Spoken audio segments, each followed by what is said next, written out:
Perfect. All right. So thank you everyone for joining me for this Grand Rounds. It was 7 nephrology Grand Rounds ago that I presented on a similar topic. And I thought with a little bit more clinical experience and research experience under my belt that it's a timely time to revisit. I have a feeling that by the end of this, there may be more unanswered questions than there are answers, but hopefully this talk gives you an under the hood view about why it is actually really challenging to manage bone disease and osteoporosis in patients with chronic kidney disease. So I've broken the talk down into 3 parts. We'll start with background information, then talk about the evidence behind the diagnostic tools that we have, and then lastly, move on to treatments. So I'll start with some epidemiology and some definitions to set the stage. This is a figure that I've shown in prior talks before, and none of this will be a surprise to any of us, which is that fracture incidence in CKD and ESKD are higher than that in the general population. So the black line on the bottom of the graph is general population, and so what you can see is with each progressive level of kidney disease, you have a higher risk of fractures. Most common sites, very similar to the general population, spine, hip, and the wrist. And the hip is the most costly and associated with poor outcomes. This is a study of hip fracture hospitalizations, and here you have 3 columns. On the very left, normal kidney function, then non-dialysis requiring CKD, and then on the right, ESKD. And basically, what you can see is moving from left to right, mortality increases, so does the average hospital length of stay. It's more expensive. And that patients with CKD and ESKD afterwards are more likely to end up in a nursing home. And a pretty sobering statistic is that in the general population, approximately half of patients who have hip fractures don't walk at 6 months. And so I imagine for patients with CKD and dialysis, it's at least that, if not worse.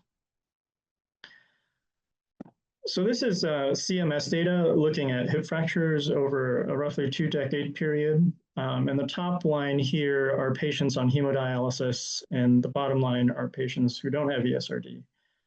And the big take-home message is that while fracture rates in the general population have really continually declined over this period of time, with the FDA approval of bisphosphonates, alendronate in 1995 being the first one, fracture rates have been consistently much higher in the dialysis population.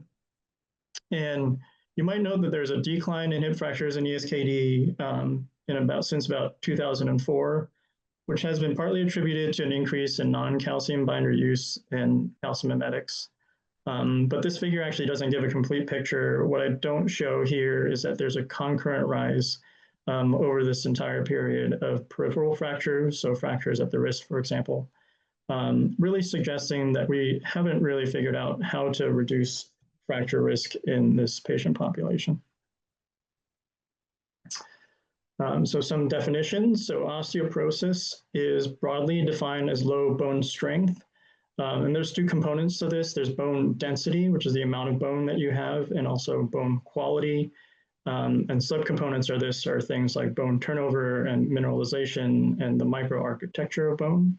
But low bone strength leading to increased risk of fracture. How it is practically diagnosed is with a DEXA scan and a T-score of -2.5 or lower, or if you have a fragility fracture. And there's some variability in screening guidelines in the general population, but this is kind of the broad consensus, which is all postmenopausal women or women aged 65 or older should be screened. Men should be screened when they reach 70 or older, and younger if they have risk factors like steroid use, for example. And there's generally a 3-pronged approach in the general population, which consists of lifestyle modifications with or without medications, making sure patients have adequate calcium and vitamin D. And then typically a DEXA scan is repeated at some frequency, usually based on the severity of the initial scan, and as soon as 2 years, as long as 10. And as we know, there are 3 components of what we call CKD, mineral and bone disorder, and these are defects in bone, mineral metabolism, and extraskeletal calcification. And the bone component, we just given a name, and we call that renal osteodystrophy. There are 4 subtypes based on bone pathology, and we've also given them names, but they're basically some combination of either high or low bone turnover, with or without a mineralization defect. And as many of us know, it's very challenging to predict the subtype and manage without a bone biopsy. This would not be an issue if all of these subtypes are treated the same way, but treatments used, for example, for high turnover bone disease can actually worsen low turnover bone disease and vice versa. And years ago when I started fellowship, I kind of wondered how these 2 entities of osteoporosis and renal osteodystrophy overlapped. And really whether there was more to treating bone than just reaching, phosphorus and PTH targets. And likely others thought the same, and you can actually see an evolution in thinking in KDIGO guidelines over the years. So in 2009, the guidelines formally published the current definition of CKD-MBD. And at that time, they suggested that BMD testing not be routinely performed. And this was based on just cross-sectional data showing there's really no association between low bone mineral density and fracture risk in patients with CKD. In 2017, they actually reversed this decision. Longitudinal studies since then have associated low BMD with fracture risk. And so the guidelines now say that you should get BMD testing to assess fracture risk if your results will impact treatment decisions. And most recently in 2023, KDIGO held what they call a controversies conference with experts. And in their discussion, they realized, osteoporosis and renal osteodystrophy really have the same principal adverse outcome, which is fractures. And they have overlapping pathology and possibly treatment. And so they said we should really consider reframing MBD in just the context of 2 syndromes, so an osteoporosis syndrome and a cardiovascular disease syndrome. And so in the next iteration of these guidelines, you might see that this 3-part definition will go away, and that will just focus on bone and cardiovascular disease. And the hope is that reframing may really avoid narrowing the focus on just treating calcium, phosphorus, PTH, in favor of thinking about how treatments can impact a patient's bone health. And I tend to think of why management is really unclear and challenging in CKD patients in these 3 buckets. And so number 1, kidney patients are complex and the pathophysiology is complex. They have both traditional and kidney-related risk factors for fracture, many of which interact with each other. As I mentioned before, high and low bone turnover lead to low bone strength, but they have really different treatments. And the second is really inadequate diagnostic tools. So I'll say this again later, but DEXA gives you information about the quantity or density of bone, but really tells you nothing about the quality of bone, like turnover and mineralization, that's important in patients with CKD. And even in the general population, it's estimated about 70% of fractures occur in those whose T-scores don't meet the definition of osteoporosis. And so knowing what the quality of bone in our patients is particularly important, and there are very limited tools to figure that out. And lastly, unclear risk-benefit profiles of treatments, particularly osteoporosis treatments. And so to date, there are no primary randomized control trials with fracture outcomes in patients with CKD stages 3 to 5, including dialysis. They're all just bone mineral density outcomes. So moving on to diagnostics, I'll start with bone biopsies, talk a bit about biomarkers, and then end on imaging. And so a bone biopsy is gold standard. It is typically done at the iliac crest, which is the most superior portion of your iliac bone. And kind of like a kidney biopsy, it's done with just local anesthesia and mild sedation. In the bottom right hand there, you can see an example of a bone core that's taken from this iliac bone. And a bone marrow biopsy will give you nearly everything you could want to know about bone quantity and quality, including turnover. And turnover is achieved by something called double tetracycline labeling. So what you do is you give 2 short courses, usually 2 to 3 days of tetracycline to a patient 10 to 14 days apart in advance of the biopsy. And what you can see on the biopsy is that this tetracycline will deposit at sites of new bone formation. And a pathologist can look at the distance between the bands. And the picture here is that yellow, light yellow green color, and then calculate the bone formation rate. I've never done a bone biopsy. My understanding and reading the literature is that complications are actually uncommon to rare. So postoperative pain is the most common complication, usually worse in the first week, but usually goes away by 4 to 6. And other more feared complications are less common. So hematomas, infection, or actual fracture of the iliac crest during the biopsy are about 1 to 2%. So, and this is an example of what the bone biopsy report looks like. I won't pretend to know everything on this page, but there are a couple things that I'll point out. And so the second row there, osteoid volume over bone volume. Osteoid is just unmineralized bone, so you can tell directly what percentage of your bone volume is not mineralized. So you can see in this particular patient, it's 3%, and depending on whether they're female or male, they might be adequately mineralized or have a little bit of a mineralization defect. And down at 14, row 14 is just the bone turnover rate. And so what you can see in this patient is their bone turnover is 5.7, which is low compared to normal values. And so this is an example of how bone biopsy can directly guide treatment. So in this patient, you would probably consider a PTH analog or an anabolic agent to improve turnover and bone density.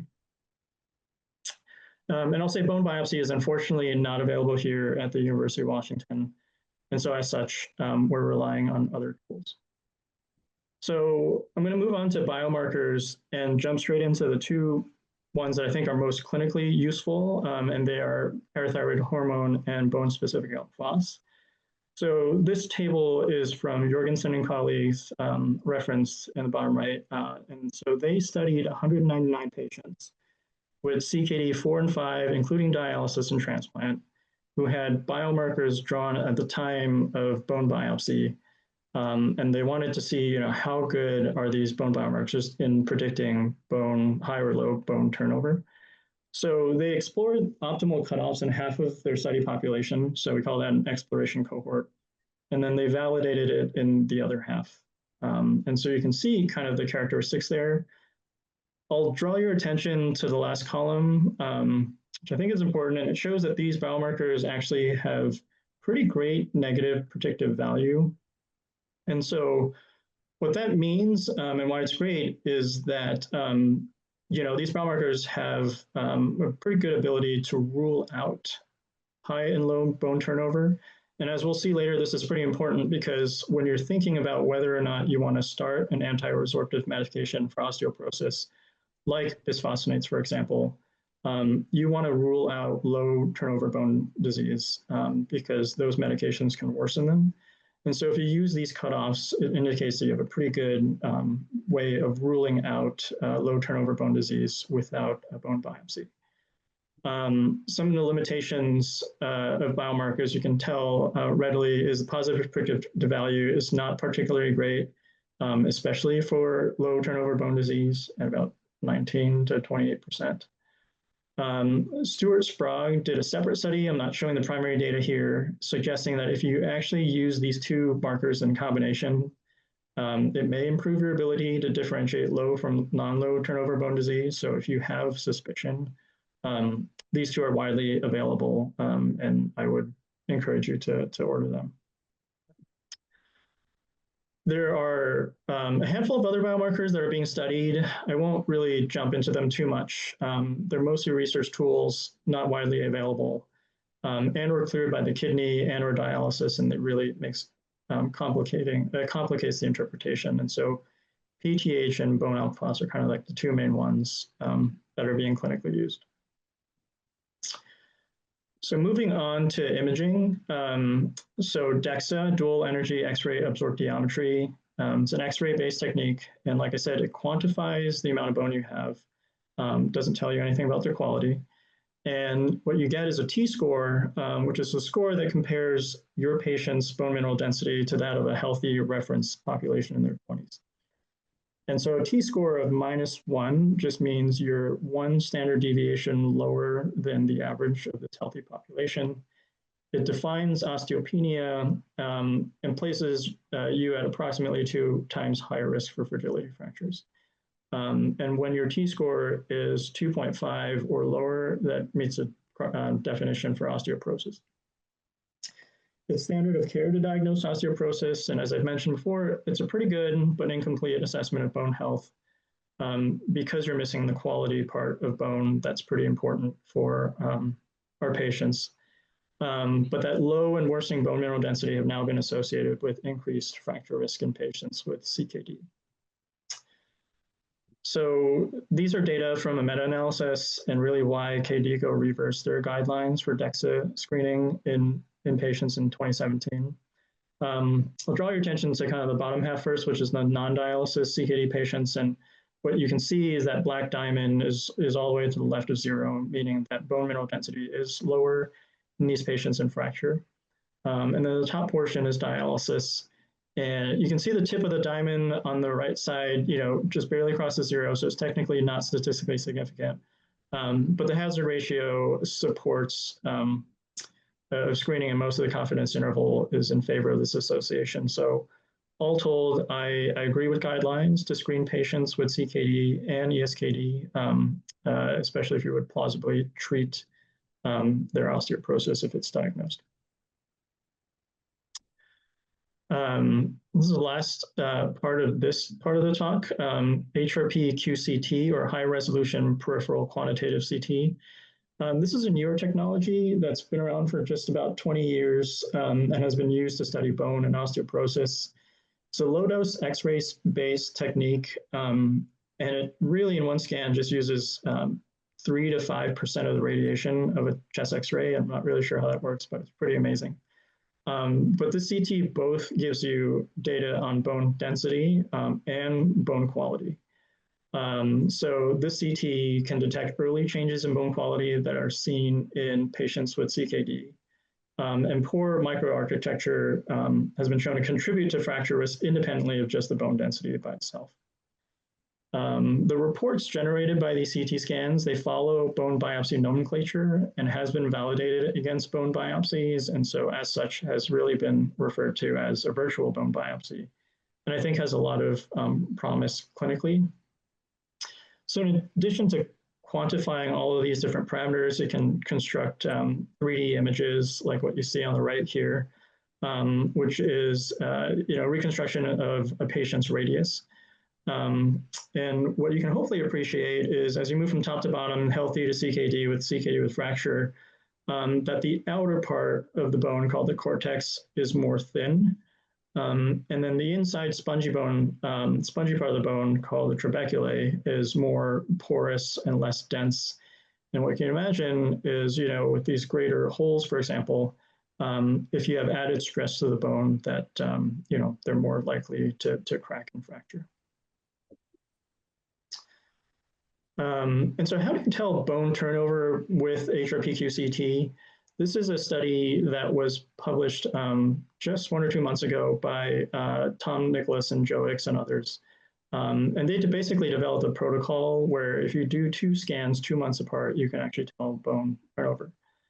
So on the left side of this visual abstract kind of summarizes what I've been talking about, which is patients with CKD can have high or low bone turnover and that treatments are different.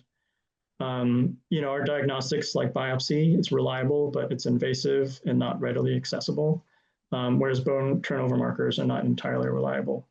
And so these authors, they scanned 20 healthy volunteers without kidney disease and 9 patients on dialysis 2 months apart. And they basically found it reliably and reproducibly quantifies bone turnover. And so on the right panel on the top, you can see representative images of baseline and follow-up scans of a patient's tibia. And in the bottom, they can quantify the specific bone resorption rate, so the rate that bone is breaking down, and quantify the bone formation rate. And when you take the difference, you can figure out whether a patient has high or low bone turnover. So in this, representative picture, for example, the resorption rate is higher than formation. And so you can say that this patient has high turnover bone disease. Some of the current limitations, very limited availability, mostly in research settings right now. The cost effectiveness is not entirely clear. There needs to be normative data that's generated, and at least the time lapse hasn't been validated against gold standard bone biopsy. But I think all told, this is a pretty promising tool. So I'm going to move on to the last part, which is treatments. And I'm going to start with non-pharmacologic interventions because I feel like these are always discussed last. But in general, I feel like these are low risk and potentially high benefit, high reward things that you can talk to your patients about or refer them to talk to their endocrinologist or primary care physician, particularly if they smoke or they drink a lot of alcohol, to have them limit or cede completely and participate in things like weight-bearing exercises. I won't spend too much time on vitamin D. I've talked about it in the past a lot, but a couple of points. So in theory, vitamin D improves mineralization and treats high turnover bone disease. And the bottom line is there's no data from well-powered trials to show that they improve fracture risk in our patient population. This is a really great meta-analysis. It was published 2 years ago, includes all randomized trials with CKD participants that report fracture as an outcome, of which you can see there's 8 total. Fracture was a secondary outcome in all of these studies. They are small trials, very low event rates, wide confidence intervals. So you can see, for example, the CI was 0.01 to 21, so really difficult to make heads or tails of this. This is work that Ian and I did in a huge trial called VITAL. So VITAL randomized 25,000 people to vitamin D supplementation compared with placebo and found that vitamin D had no effect on improving cardiovascular disease, cancer, or fractures. And so we wanted to see if EGFR modified the effect of vitamin D on fractures. And, in many of these patients, about 16,000 or so got baseline creatinine. So that's who we did the analysis on.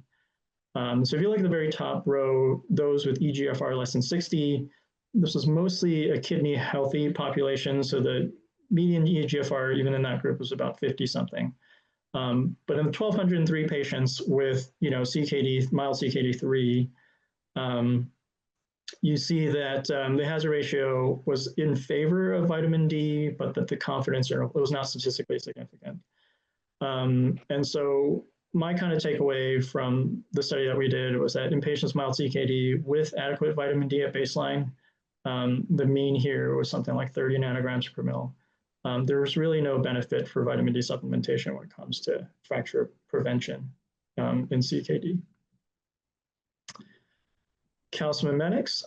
Most of us are familiar with the EVOLVE trial that tested cinacalcet versus placebo in patients on dialysis. And I'll just make 3 points on cinacalcet with regard to fracture prevention. So in the main paper, cinacalcet did not reduce death or non-fatal CVD events.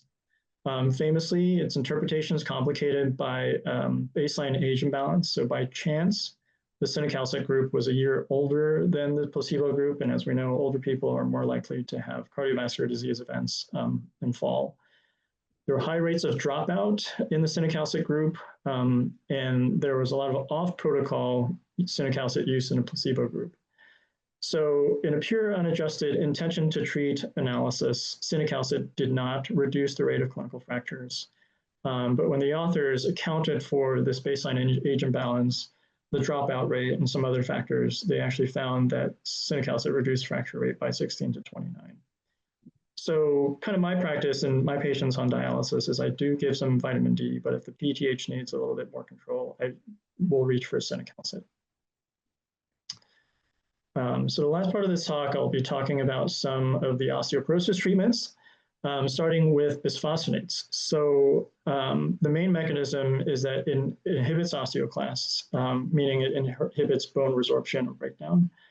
And what this mechanism means is you really want to avoid this in patients with low turnover bone disease. And another way to phrase this is you really want to rule out low turnover bone disease in patients that you would want to start treatment with this. Pooled analysis of multiple randomized trials show that they're quite safe and effective in patients with eGFR greater than 30. And by this, I mean there are no excess risks with their use compared with the general population. It raises bone mineral density and it actually reduces clinical fracture risk. So they're generally considered, again, safe and effective to use. So what about people with more advanced kidney disease 4 or 5 and dialysis?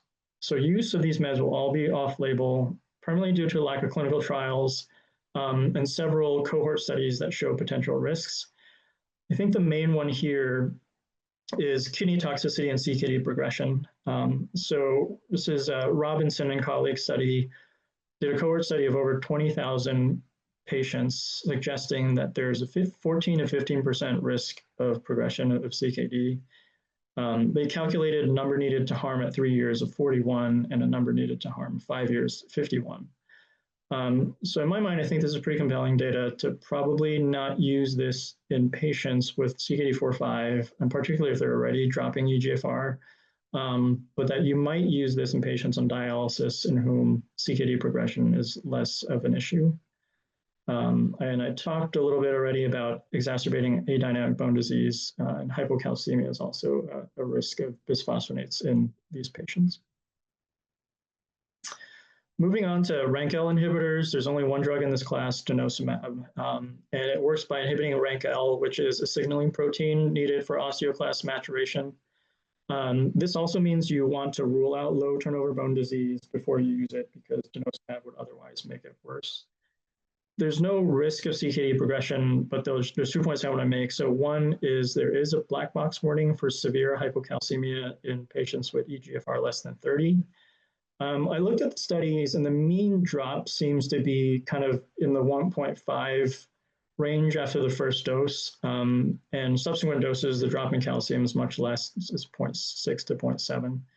Denosumab is kind of given once every 6 months. So in talking to other experts who have used denosumab, what they'll often do, especially if a patient is starting out with a calcium that's lower, is they will give Tums plus minus calcitriol to get the calcium up, to the high 9s, at which point then you give a shot of denosumab to kind of buffer against the hypocalcemia effect.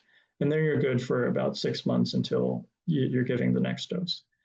The second thing is there is rebound osteoclast activity after you discontinue this drug. It's pretty well described in the general population. And so how denosumab is prescribed is it's usually given for life, or you eventually switch to a bisphosphonate to preserve gains in bone mineral density. Use in eGFR greater than 30, kind of like bisphosphonates, safe and effective. The best data for this is from a trial called the Freedom Trial, which looked at 7,000 people, denosumab use compared with placebo, many of whom had CKD3. And after 3 years, they basically found that it increases bone mineral density, lower risk of fractures, no difference in adverse events compared with the general population. So what about use in patients with more advanced kidney disease, including dialysis? I think these are 2 studies that are strong and worth talking about. And so on the left is a long retrospective cohort study lasting 5 years, looking at 124 patients on dialysis treated with denosumab. And they found that treatment had sustained increases in bone mineral density, 7 to 10%, which is really, really great. Less than expected developed hypocalcemia, only 9 in this group over this period of time. And similar to the effect seen in the general population is that in a subset that stopped denosumab after a year, that there was a bone mineral density loss, suggesting that you either want to continue if you can or switch to a bisphosphonate.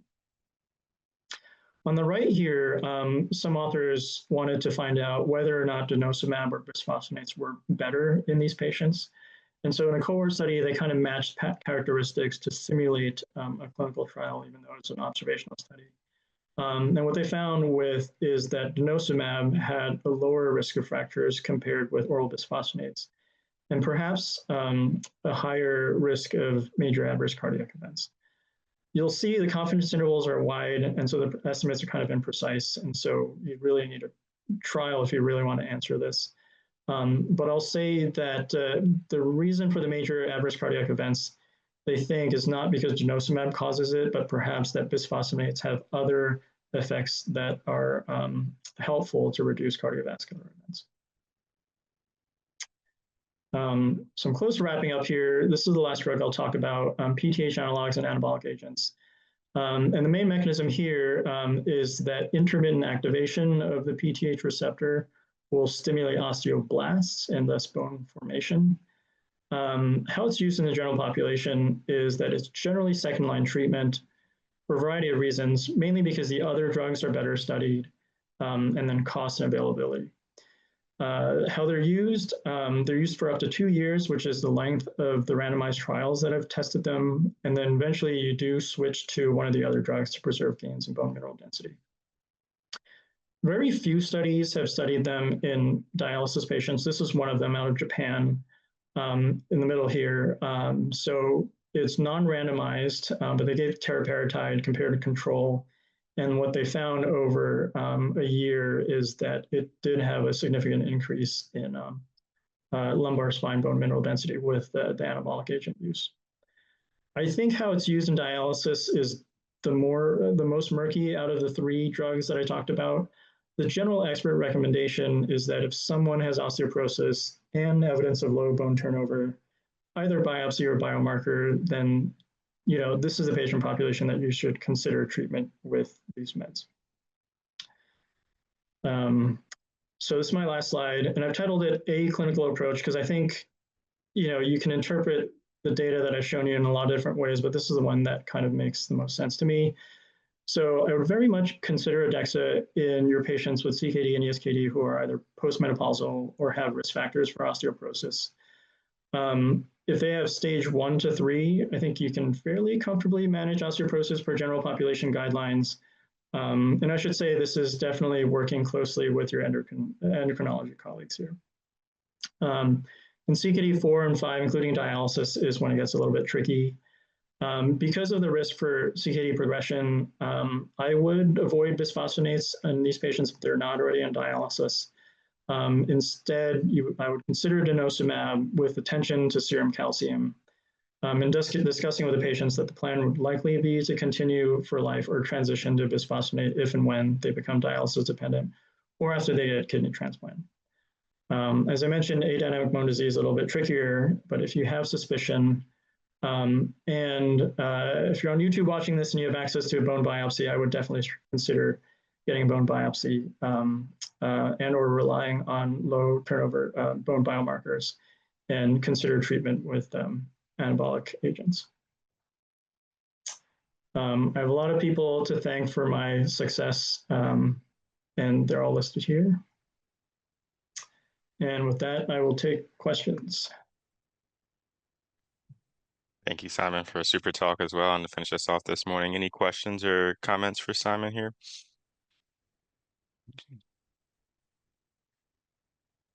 Got Leah, the comment there in the chat. So yeah, Leah says, seems like we are using VRAs and cinecalcet religiously to target PTH. They don't necessarily reduce fracture risk. Should we be giving bisphosphonates at dialysis? I think, yeah. So in one word, I think that should definitely be a consideration, is getting DEXA scans in patients that have osteoporosis. I would. If your question is if we should pragmatically be administering bisphosphonates at dialysis, I haven't thought about that. I think that's brilliant. They're already there in that clinical setting, and that's something to be explored. Like Ian has his hand raised. Yeah, thanks.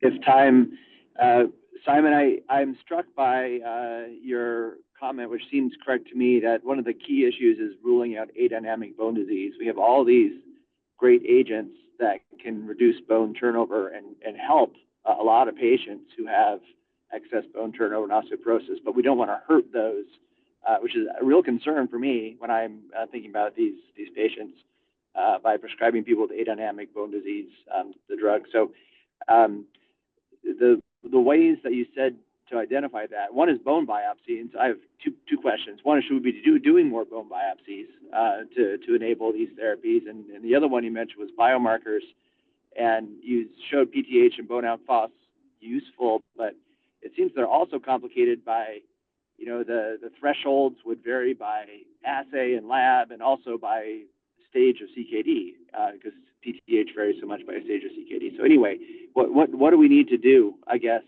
in those two realms to sort of improve our ruling out of adynamic bone disease? Yeah, totally. Great questions, Ian. So I do think we should be doing bone biopsies more frequently, and it's unfortunate that we don't have it here. My understanding is that the technical aspect of doing bone biopsies, it's not particularly difficult, and so we just need to find someone to do them. But the main barrier is in the expertise in reading the pathology. So as we know, we have dedicated kidney pathologists, so just because someone can do a kidney biopsy doesn't mean we can get the right data. So we don't have someone, I have to talk to folks who run the osteoporosis clinic actually at the VA. We don't have anyone that can capably read bone marrow biopsy path in the way that we want them to be read for renal osteodystrophy. I've been thinking about, whether or not we can send, our samples outside for reading. And I think if there's clinical interest, that could be something to be explored, to whether or not, we do these biopsies here, send them elsewhere, because I really think that they can be helpful. So in that example that I gave, if you're unclear what type they have, and then you get the biopsy, you can definitively know high or low bone turnover, and then figure that out. Your question about biomarkers, reviewing the data, I think if your PTH is on the higher side, it's got a pretty good negative predictive value, 90+%, in ruling them out. So, getting PTH and bone alk phos is probably what I would do. And if they're not low, I think I would be pretty comfortable saying very high odds that they don't have adynamic bone, and then start osteoporosis.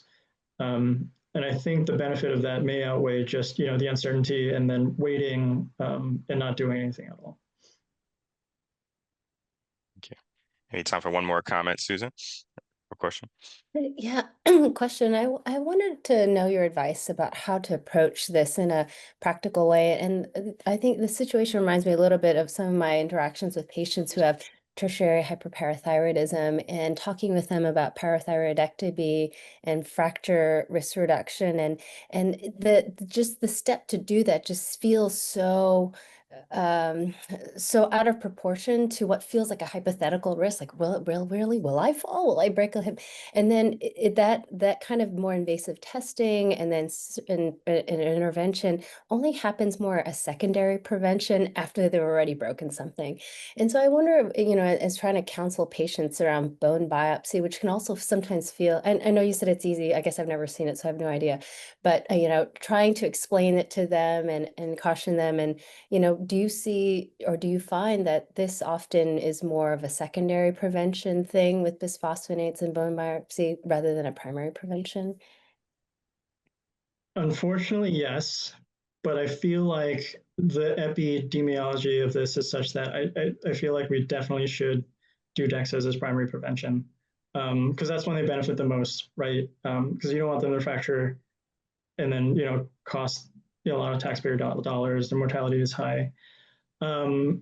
It's a lot, I recognize, because it's not just bone that we care about in nephrology. It's like the progression of CKD, anemia, hypertension, diabetes, is all these things. And I would say, it's just figuring out what your and the patient's priorities are. But if they have everything else kind of under control, then I would broach the subject. And again, I'm pretty sure you're going to be working with endocrinology. So once you kind of talk about, hey, you're at higher risk of fracture, I think a DEXA scan can tell us whether or not, you have osteoporosis. And then from there are treatment options that we can work with an endocrinologist about. So not feeling like, you're not going to be prescribing these medications on their own. So at least using that as a jumping off point and seeing how they respond is probably how I would approach it. All right, very good. Well, thank you so much, everyone, and thank you, Simon, for that talk this morning, and all of our speakers today. We're a little over time now, so I just want to give a plug for it. Next week. We'll be back for another virtual Zoom nephrology grand rounds, and otherwise, I hope everyone has a wonderful weekend, and we'll see you later.